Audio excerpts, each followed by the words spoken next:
పెట్టే బాబాయ్ అది పెట్టి ఊగుతుంది. అదే పెట్టండి లాస్ట్ టైం అది వంపుకి ఎట్టో అయితే 1650 పడింది. ఇది సిలిండర్ మళ్ళీ స్పేర్ 200. అది ఎక్స్చేంజ్ చేయొచ్చా?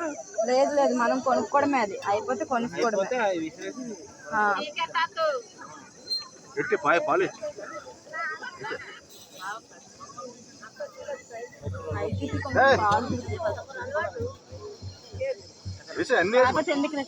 దానికి కింద ఎక్కడ మరగబడతాను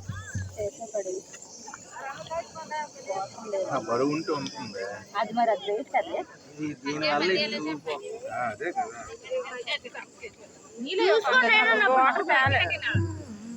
వాటర్ అవసరం లేదు, మామూలు మీరే కదా. 6